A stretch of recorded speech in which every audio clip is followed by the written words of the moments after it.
Boa tarde. Esse evangelho, haverá falsos cristos e falsos profetas, aqui no Evangelho segundo o Espiritismo. Quem estiver acompanhando pelo YouTube é o canal Transmutação Renato. Ele vem trazendo uma passagem de Jeremias, do capítulo 23, dos versículos 16 a 33, e foi uma comunicação apresentada por Luiz, o Espírito Protetor, em 1861. Então vem o trecho da Bíblia e vem o comentário, que foi sistematizado e colocado aqui no Evangelho segundo o Espiritismo pelo Allan Kardec. Para o pessoal que está conhecendo o Espiritismo agora, o nome é o Evangelho segundo o Espiritismo, mas o Espiritismo não escreveu nenhum Evangelho, não reescreveu o Evangelho, apenas há comentários de trechos do Evangelho que está na Bíblia conhecida, que são publicados, sistematizados. Então tem o trecho e o comentário de um espírito que foi recebido em uma mesa mediúnica, tem o nome do espírito e tem a data. E o Kardec juntou todos e fez o Evangelho, não é? Então é uma obra muito maior. Você pega outros textos, você vai ver vários outros textos comentando, mas ficou fechadinho esse tamanho, e assim o Kardec publicou, e assim que está. Então não é um novo Evangelho, é apenas comentário ao Evangelho. Como se você pegar o Alcorão dos muçulmanos, aí a Ana estava fazendo a prece, né? E aí, se você pegar o Alcorão, ele não é a Bíblia. Até porque a nossa Bíblia, ela tem o Antigo Testamento e o Novo Testamento. Mas o Alcorão é o comentário ao Antigo Testamento, feito por Maomé. Você pega lá, tem os trechos, são os comentários feitos por Maomé, e naquela época era tudo falado, e depois foi passando numa cultura oral, as pessoas iam anotando os trechos que eles achavam mais importantes em coro de animal, e eles andavam louvando aquelas palavras do profeta nos coros. Em um determinado momento da história muçulmano quer dizer crente, aí eles fizeram o Alcorão. O Corão é uma junção de vários pedaços de couro, de comentário do Antigo Testamento. Eu tive essa oportunidade ano próximo passado de ler o Alcorão, e é isso, são comentários dentro da visão de Maomé e alguns dos seus seguidores depois de Maomé, comentando o Antigo Testamento da Bíblia. Sei disso, né? O Evangelho segundo o Espiritismo, ele comenta principalmente o Novo Testamento, mas está aqui um trecho de Jeremias. Então ele comenta trechos da Bíblia.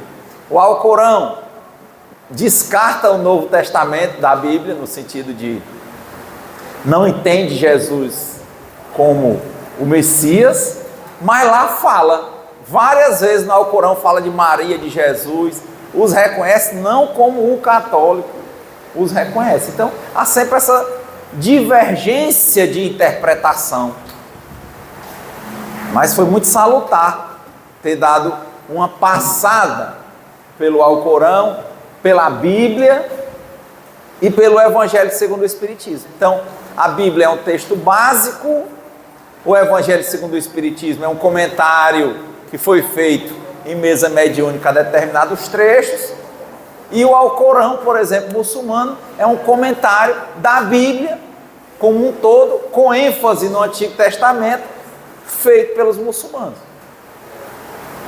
Basicamente, dentro dessa linha de trajetória cristã, é o que nós vemos de mais conhecido.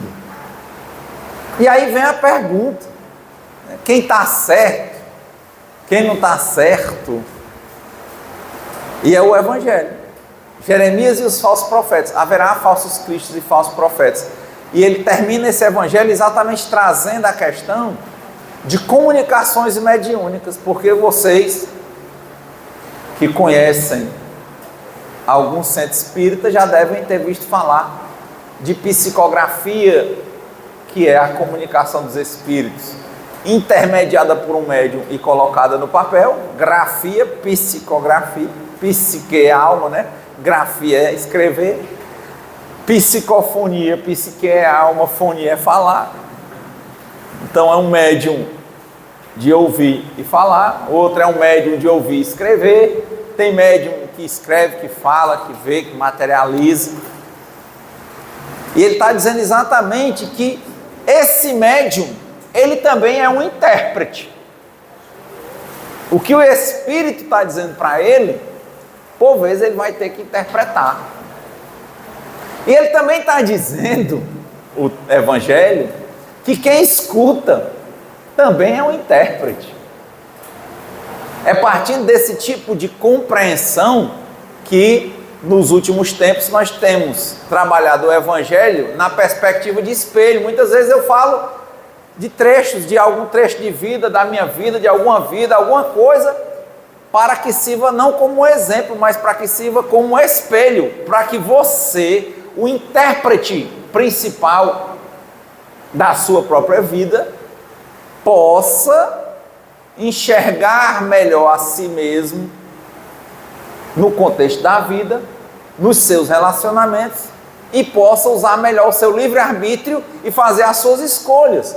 Então é um espelho. Então há a interpretação daquele que escuta. E dizem que quem conta um conto aumenta um ponto. Então cada pessoa vai contar, bota um quê, uma vírgula, um modo de falar, um modo de entonar, que pode dar uma diferença. E às vezes nessa diferença vão surgir dois tipos de pessoas. As pessoas que querem enganar propositadamente. O que é isso? Ela sabe, compreende que o texto não está dizendo o que ela está falando, mas ela força uma interpretação porque ela entende que vai se beneficiar com isso, seja a nível material, seja a nível social. Por exemplo, ganhar influência, se sentir valorizado, ganhar um status no meio dos outros. É uma influência social, é um ganho. Então surge esse. Aí você vai encontrar outro tipo de pessoa que surge quando vai ver um texto do Evangelho, que é aquela que lê e o que ela entende, ela procura de fato ser o mais fiel possível dentro do que ela entendeu. E daí você vai encontrar nessas pessoas que têm sinceridade, que não estão usando de influências particulares, que não estão usando de animismo, é o nome no Espiritismo, animando, né? Trazendo coisas particulares propositadamente para botar no texto para ver se ganha destaque.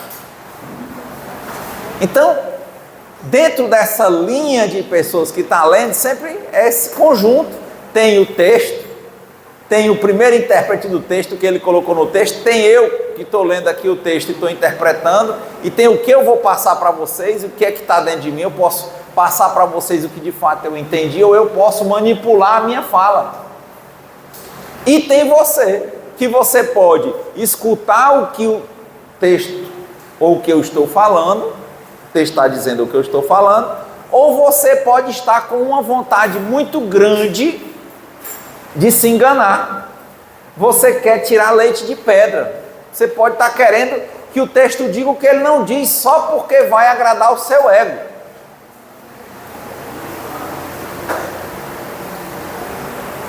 Então, aquela pessoa que você diz 1000 palavras, você está explicando 1000 coisas, mas ela não está gostando, ela fica procurando uma coisa para ficar antipática com o seu discurso, que ela não quer, porque provavelmente aquelas coisas que você está dizendo, está vendo? O outro intérprete é o que está ouvindo, ele não quer. Ele não quer.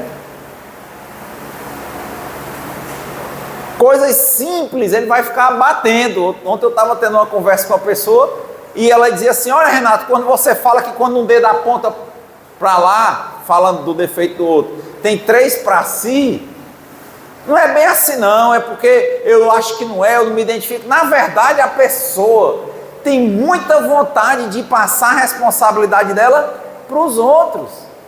Ela tem muita vontade de dizer que errado é o outro, e ela não quer aceitar que ela conhece tão bem o erro do outro, porque aquele erro é presente dentro dela. Então ela fica querendo todo dia achar uma interpretação, argumentar, para derrubar aquilo que você está dizendo, porque é melhor te derrubar do que mudar. Eu, mesma coisa, eu tenho costumado dizer assim: olha, faz certo, que dá certo, faz errado, que dá errado. A pessoa diz assim: ah, eu não acho, não é bem assim, isso é uma praga. Renato, isso você está botando uma praga na pessoa. Diz: que praga? Faz certo, que dá certo, faz errado, que dá errado. Que Deus, se você tiver certo, que às vezes a pessoa fica teimando com você. Você diz: olha, se você tiver certo, que você receba todos os bônus do Criador na criação. E se você tiver errado, que você sinta o peso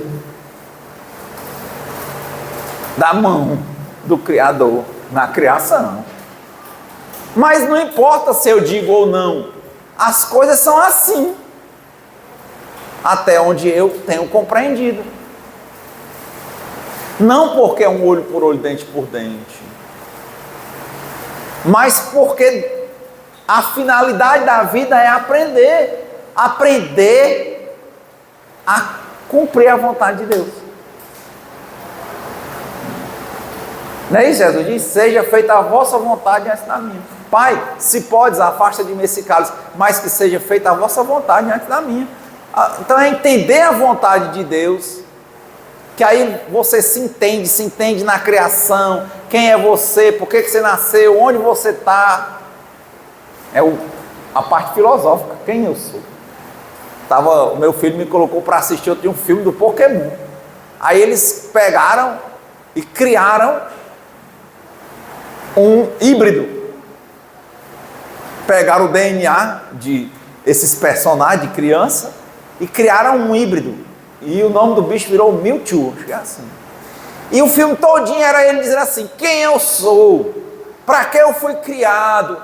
É a mesma pergunta que nós fazemos. Quem eu sou? Para que eu fui criado? E nós estamos dizendo: olha, qual é a finalidade da tua vida? Viver. Qual o grande livro para ler na tua vida? O livro da minha vida. Ele mesmo. Em que eu vejo quem eu sou, entendo o meu contexto, e vou todo dia entendendo qual é a vontade de Deus para a minha vida, para que eu seja em plenitude o que eu fui criado para ser, em todos os momentos, do nascimento numa encarnação, à fase adulta, ao envelhecimento, até o desencarne. Todo dia aprendendo. E eu vou encontrando algumas verdades, alguns parâmetros. Por exemplo, esse. Faz certo, que dá certo. Eu vou encontrando situações em que eu vejo que eu não posso, das quais eu não posso me afastar. Não importa de onde foi dito, quem foi que viu primeiro, mas dor, velhice, doença e morte são coisas que nós não podemos afastar. Com a mesma pessoa que eu estava falando ontem sobre isso, ela dizia: eu não quero fazer isso porque eu vou fazer isso porque eu não quero sentir dor. Eu vou fazer aquilo. Rapaz, eu vou te dizer uma coisa. nós não vamos conseguir afastar a dor.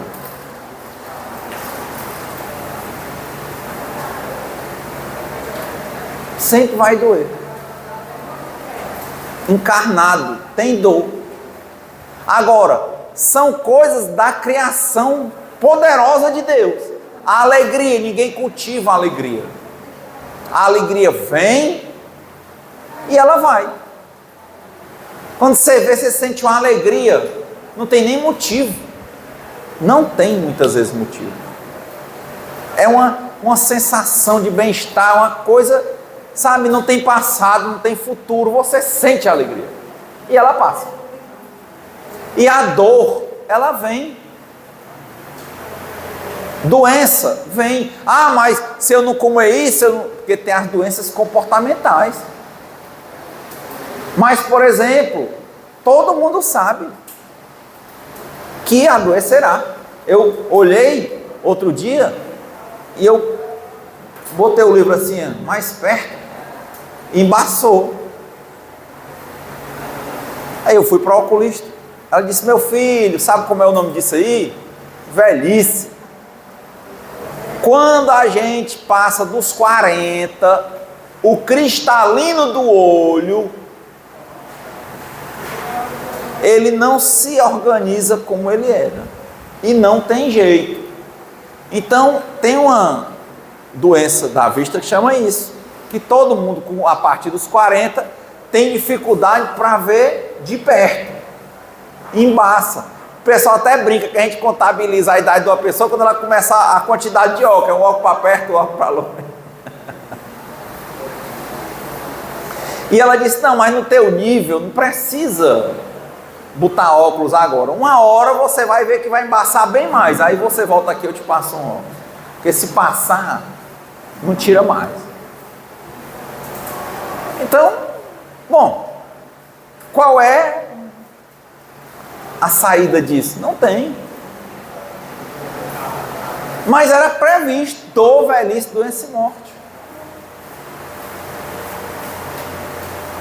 Tem esses parâmetros. E é assim que nós temos tentado trabalhar o Evangelho, sabendo que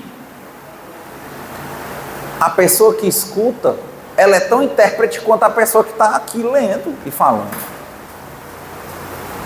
E que cada um que escuta, vai escutar o que tem capacidade, maturidade, evolução para escutar. E tem gente que vai querer distorcer. Tem gente que vai querer rejeitar. Só que a grande questão que nós tentamos trabalhar aqui no Evangelho é buscar a realidade sem fugas, sem subterfúgios, para que a partir da realidade retirada dos nossos relacionamentos conosco, com Deus e com os outros, para que nós possamos melhor entender e melhor nos situarmos na nossa realidade de criação, para que a gente, em vendo a realidade, não fugindo da realidade, vendo o que é, o que as coisas são, quem nós somos, com nossas qualidades e dificuldades. A partir daí, em vendo o que é, a gente possa chegar à verdade. E é o que está nos quadros aí de Jesus do texto bíblico. Conhecereis a verdade e a verdade vos libertará. Mas primeiro, para eu chegar à verdade, eu tenho que chegar à realidade. Porque enquanto eu, quando estou triste, vou beber, vou atrás de relação sexual distorcida, vou atrás de fugir pela alimentação, vou atrás de me descontrolar emocionalmente, vou atrás de manipular as palavras, vou atrás de buscar num texto que ele não tem. Poxa, eu estou em total fuga. Se eu não estou capaz de ver nem o que é, como é que eu vou conseguir chegar à compreensão da realidade? E depois, como é que eu vou enxergar a verdade? Eu não vou. Então eu estou escravo de fuga, eu estou escravo de prazer, porque eu não quero entender que na vida tem alegria e dor. E eu criei uma coisa chamada prazer, que é uma memória de um momento que eu vivi de alegria, eu transformei numa memória, depois eu transformo num desejo e fico querendo repetir, e fico escravo disso. Então toda vez que eu quero, vem uma dor, eu rejeito. Eu não entendo que dor faz parte da vida, só que ela vem e ela vai, passa. Eu não entendo, não quero entender às vezes, que a vida e a morte são coisas iguais.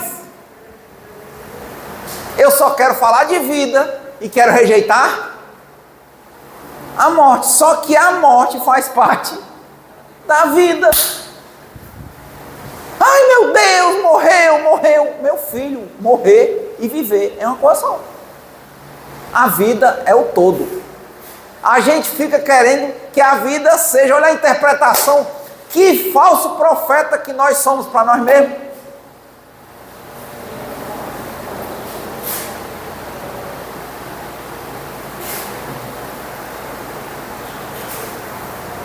Não, só quero alegria. Aí eu transformo a alegria, que é uma coisa que eu não posso criar nem controlar, uma coisa que vem todo dia, em momentos e vai.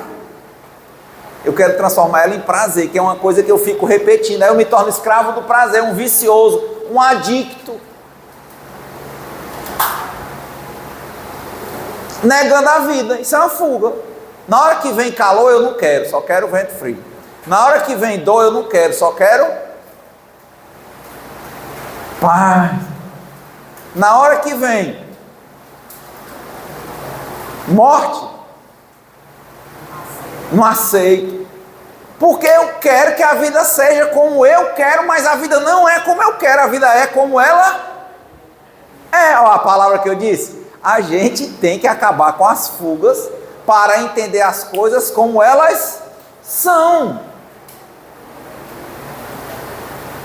Agora a mesma coisa, você vem para cá, esse rapaz, o Renato fala de álcool, ele fala de sexo, ele sim, porque você está procurando um Deus, mas Deus só é um.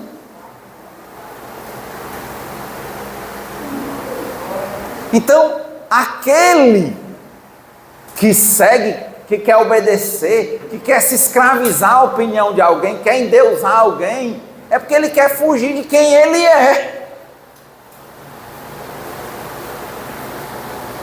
Porque quem está aqui, em regra, é espírito que está num caminho de aperfeiçoamento, não é espírito perfeito. Nós estamos numa construção coletiva, em que nós, interagindo bem, ocupando bem o nosso lugar, nós aprendemos juntos. Ninguém é mais do que ninguém nesse ponto. Não é. Mas quando a gente quer achar isso, falei outro dia, né? Tem um centro espírita que eu falo, que tinha um grupo que ele ia, toda vez que eu tocava em qualquer coisa que falasse em álcool, mano, eles são a plateia mais presente, sabe? Eles falam na hora, eles reagiam, mais isso, mais aquilo, mais... Eu disse, não, eu dizia, olha, gente, eu não sou contra o álcool, nem sou contra quem bebe, mas eu compreendi que na minha vida, no meu modo de viver, álcool era uma fuga, e eu não quero mais fugir, nem com pouco álcool, nem com muito, nem com pouca droga, nem com muita, seja droga ilícita, seja droga lícita, tomar Lexotan, se for preciso, mas estão usando como droga mesmo. Tá triste? Toma. Tá sem sono? Toma. Não tem receita? Pede a prima que tem, entende? E toma. Daí eu disse, olha, tudo tem um preço. Hoje, o que você faz hoje, faça, amanhã é difícil. Quem já andou, quem já subiu ladeira. Subir é fácil ou difícil? Difícil. Agora descer, tá vendo? Ó, tudo que começa difícil depois é fácil. Vai subindo de bicicleta, vai morrendo. Depois desce, ó. É sempre assim. Fácil agora, difícil depois. Difícil agora, fácil depois.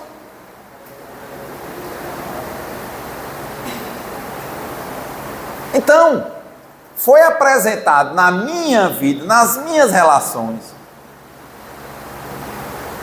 essa questão de bebida alcoólica em um determinado momento da minha vida.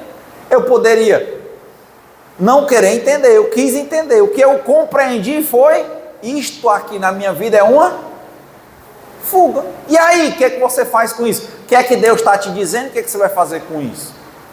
Eu pensei, poxa, eu estou nessa vida para fugir da vida? Ou eu estou para viver a minha vida? Eu pensei, bom, escolha, livre, arbítrio. Não, quero viver minha vida. Então pronto, não fuja, procure ver o que é a sua vida. Veja a realidade. De novo, em vendo o que é, sem fuga, você talvez vai poder ver a verdade. Primeiro a gente vai ver a realidade. Entendendo a realidade, uma hora vai ver a verdade. Mas viver em fuga por todo tipo de adicção, de escravidão, querendo transformar a alegria em prazer, que não transforma, prazer é outra coisa. É uma memória que a pessoa fica querendo trazer o passado para o presente todo dia e não vai voltar. É uma fuga. Prazer é fuga. Quando ele é isso. Agora, quando ele é algo como uma alegria que vem e que vai, é show. É da vida. Vida que tem morte. Eu gosto muito da Trindade, que no católico é o nome do Pai, do Filho e do Espírito Santo, né? Nos indianos antigos, nos hindus, a Trindade é formada por 3 deuses que são um, mas tem 3 nomes em cada feição. Um é Brahma, o que cria. O outro é Narayana, o que mantém. E o outro é Shiva, o que transforma. Por isso que ele é ligado à morte. O que reencarna quando o mundo está distorcido,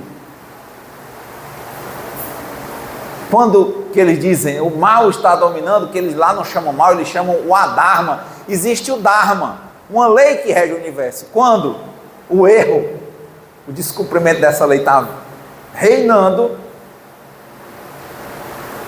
uma entidade dessa reencarna. E é o que mantém, lógico, não é o que cria, nem é o que transforma, é Narayana. Se pudesse trazer para uma interpretação cristã, é como se o Cristo que vem, ele diz, olha, o mundo está bagunçado, Deus manda um, vai lá, na linha dele seria Narayana, volta. Ele voltou como Rama, ele voltou como Shiva, aliás, Krishna. Para alguns, ele voltou como Buda. Ele volta, toda vez que está bagunçado, ele manda um, aí organiza lá. Então, é interessante a noção de Trindade. Mas, no intérprete, aqui essa questão de falsos profetas, né? A pessoa que está escutando, ela diz assim, ixi, eu vim para cá para escutar sobre espiritismo. Chico Xavier, Allan Kardec, Divaldo Franco. Meteu um negócio de hindu, eu já vou me levantar e vou sair. E às vezes ele não levanta, mas na cabeça dele ele já bloqueia. E falou de Alcorão? Não é Chico Xavier, sério, isso aí. Meu filho, você quer o quê? Você quer a verdade ou você quer o espiritismo?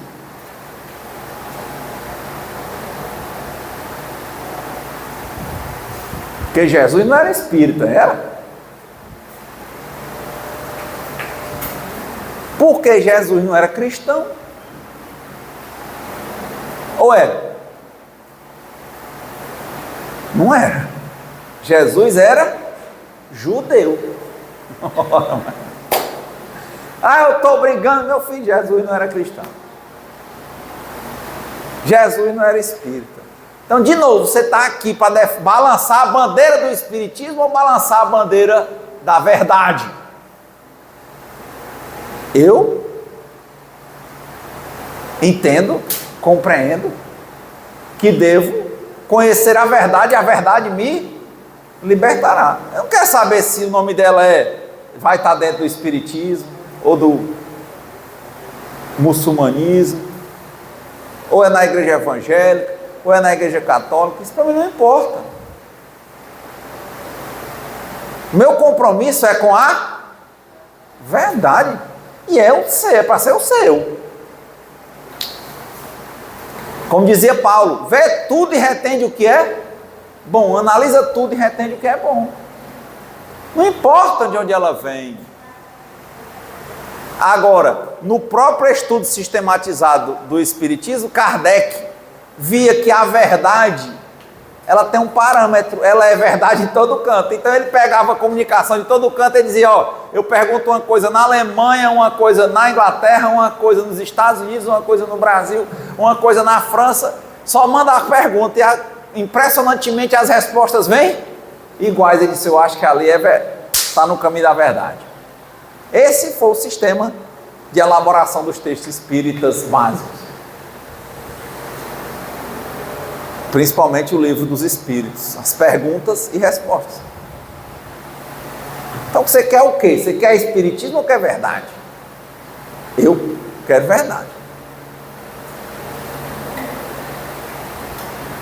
Saio já daqui, já estou saindo daqui. Fui convidado, vamos para onde, João Pedro?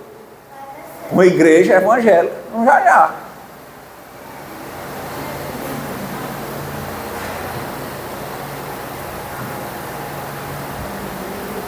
Não vejo. Já chega lá, uma pessoa começa a falar do evangelho e eu digo, bom. Mesma coisa, você vai não acha uma linha condizente, enquanto você acha. O Marcos aqui, acho que a Ana vão muito à missa na igreja católica, né? Aí as blusas de São Francisco. Não tem compromisso com a verdade. E vocês têm que ter compromisso com a verdade mesmo, não é com o espiritismo, não. Agora, andar aqui ou andar em qualquer lugar tem que condizer com essa sua intenção de compreensão da verdade. E onde você entende que a verdade vai ser melhor trabalhada, que você acha que vai ter melhor possibilidade de entender, você faz. Você vai dar continuidade. Mas tem gente que é só aqui. Ótimo. Tem cara meditando lá no Himalaia, dentro de uma caverna. Só ele. Ótimo. Eu cheguei lá no quartinho do Chico Xavier. Chico Xavier era assim, um católico fervoroso. Pode chegar lá no quartinho dele, tem as santinhas, tudinho, um altarzinho. Porque não tem essa questão. Olha, só venha para cá, só vá para... Não. Você pode não ir até para canto nenhum. A grande questão é que você não deve fugir de você. Tem que estar comprometido com a compreensão da verdade. Mas não se chega à verdade se não excluir todas as fugas da realidade. Chega, você tem uma tristeza. Ao invés de você parar e entender por que eu estou triste. Estou triste. Por quê? Aí você diz, Estou procurando a felicidade. Procurar a felicidade. Você conheceu ela onde? Porque você procura uma coisa que você conhece. Não, nunca fui feliz, estou procurando a felicidade. Então, como é que se procura uma coisa que você não conhece? Dá para encontrar? Não conhece? Porque não é uma coisa procurável. Mas você poderia ter encontrado a tristeza dentro de você e procurado entender e cuidar das suas chagas. Era o que era, né? Era a realidade. E em cuidando das suas chagas, se relacionando com você, talvez você começasse a se ver e, consequentemente, visse ou sentisse amor próprio, melhorar a sua estima, e não quisesse mais ficar fugindo pela comida, pela bebida, pelos alucinógenos, pelo sexo, pornografia, desregramentos, romance na cabeça, preconceito, tudo isso é fuga. Viver a vida real. E é isso que eu acho interessante no Espiritismo. É uma fé raciocinada. Escutar uma comunicação mediúnica também depende do intérprete que escuta. É isso que o texto está dizendo. Não adianta, porque foi uma comunicação que era um espírito. Ele diz, tem espíritos mais evoluídos e espíritos até mesmo brincalhões. Eles sondam sua cabeça. Mas é aquela coisa, ninguém engana ninguém, as pessoas se enganam. A pessoa se engana.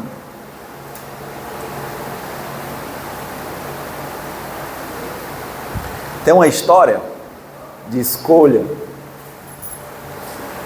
Os petroleiros antigos, né, Rogério? Eles mesmos, eles iam perfurar petróleo, né? Procurar um lugar para furar o chão e ver se saia petróleo.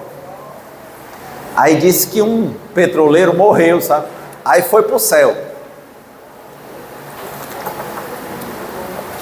Chegou no céu, Rogério, São Pedro disse que tinha um lugar lá dos petroleiros, e o lugar no céu dos petroleiros estava lotado. Lotado. Aí São Pedro olhou para o petroleiro que vinha e disse, olha, realmente você veio para o céu, mas infelizmente eu não posso te receber agora, porque está lotado. O setor de petroleiros está cheio. Aí ele olhou para São Pedro e disse assim, pois o senhor me deixa eu só dar uma palavrinha bem rápida com os petroleiros que estão aí? Aí São Pedro disse, pois vá lá. Aí São Pedro foi com ele, aí ele só fez olhar-se bem na porta e deu um grito, pessoal, encontraram petróleo no inferno. Aí eles saíram tudo correndo, desceram tudo para o inferno para tirar petróleo. Aí ficou sem ninguém lá. Aí São Pedro olhou para ele e disse, é isso, aí ficar? E disse, vou. A hora aí ficou com a folga, não tinha ninguém mais. Aí ele ficou lá, uma folga, viu, Sérgio? Uma beleza, ó, lá no céu, o espaço dos petroleiros todinho para ele. Aí ele começou a matutar na cabeça e pensou assim, rapaz, mas ele era um petroleiro, né? A vida dele era só ficar buscando, como quem busca ouro, né? Dizem que onde há fumaça, há fogo. Vai que é verdade. Aí saiu correndo e foi para o inferno também. Essa é a fuga, gente. Às vezes a gente cria uma mentira para manipular os outros. E a gente engana tão bem que uma hora a gente começa a acreditar na própria mentira que contou.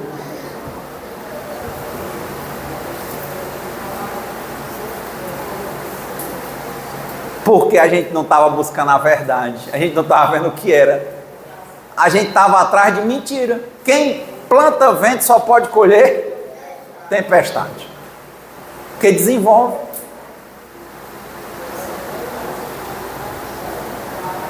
Então, eu passei alguns anos, Marcos, antes de ter a coragem de assumir esse microfone aqui. Teve curso. Lembro do seu Belmar, eu disse, olha, você vai falar. Eu não acreditava. Eu tinha muitas crenças anulantes. E uma das crenças anulantes era essa. Será que eu vou ser um falso Cristo ou um falso profeta? Depois eu entendi que eu não estava aqui para ser Cristo nem profeta. O que está dito está na verdade. Eu só sou um alto-falante. E o que eu interpreto vai servir para a minha vida, porque para a vida do outro tem que ser só um espelho. Aí é a questão. É aí que um médium vai animar ele querer ser alguém de destaque. Olha, eu estou aqui, só recebe o Chico Xavier, só recebe Jesus, só recebe Maria. Aí começa, pode até receber, mas às vezes a intenção dele é ser Jesus, é ser Maria. Aí de novo, ele não está buscando realidade, ele está buscando fuga.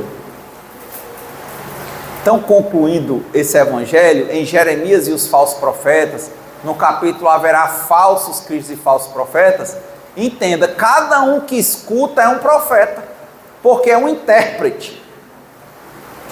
E o teu exemplo arrasta. Você só escuta o que você tem a capacidade e muitas vezes o que você tem a vontade. Porque dentro da gente há um mar de lama de fuga. E o centro da conversa toda era: conhecereis a verdade vos libertará. Procure a verdade. Mas entenda, não dá para chegar à verdade sem passar pela realidade. E não dá para chegar na realidade se a gente só vive em fuga. Estou triste. Vou beber. Não. Por que você está triste? Não vou procurar felicidade. Não. Por que você está triste? Você entendeu que você está triste? Por que é? Bora entender. Vamos compreender. Veja. Não precisa querer fazer nada, nem tirar a tristeza. Só veja. Veja. É a realidade. E com isso, ó, não tem espaço para falso Cristo, não tem espaço para falso profeta. É só focar na realidade. Nesse ponto, negar é bom. Nega a fuga. Sai dessa coisa de ilusão. Realidade. Ponto. O jardim do outro é mais verde que o meu. Não, como é o meu jardim? Leve tempo entender como é seu jardim. Como disse o Mário Quintana, depois de um tempo eu deixei de procurar as borboletas. Eu cuidei do meu jardim e as borboletas vieram. Deixa de olhar para outro jardim. Olha para o teu jardim e cuida.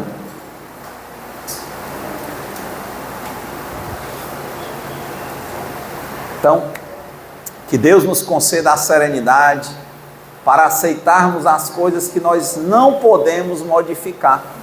Coragem para modificarmos aquelas que nós podemos e sabedoria para distinguirmos umas das outras. Que seja feita a vontade de Deus antes da nossa. Muita paz e boa semana.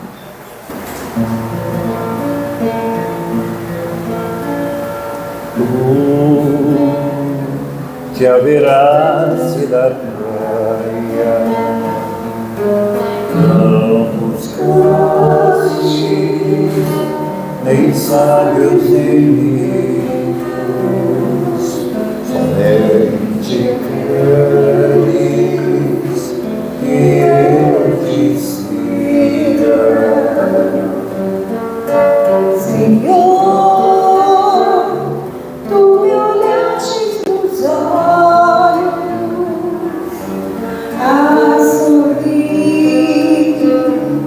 Pronunciaste meu nome,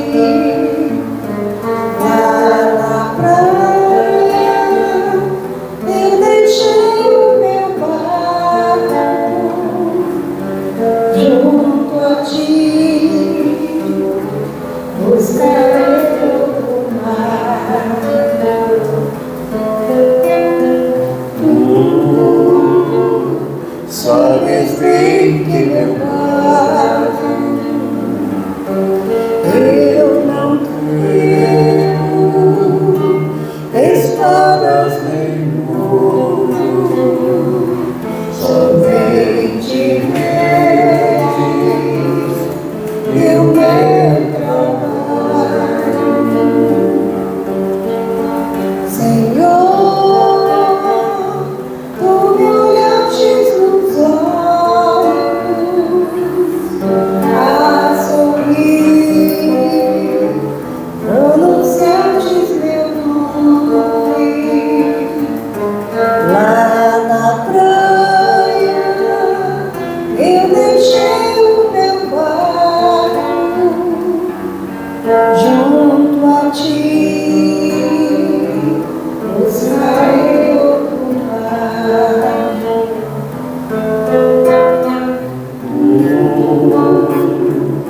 Minhas canções secas, meu cansaço, que a outros descanse, amor que almeja seguir amando. Senhor, tu me olhastes nos olhos a sorrir, pronunciastes meu nome lá na praia. Eu deixei o meu barco junto a ti. Buscarei outro mar.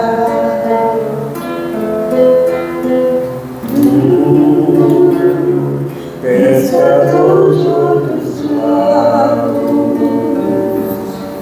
ânsia eterna de almas que esperam, como amigo, assim me chamas. Senhor, Senhor, tu me olhastes nos olhos a sorrir, pronunciastes meu nome lá na praia. Eu deixei o meu barco, Senhor, junto a ti. Buscarei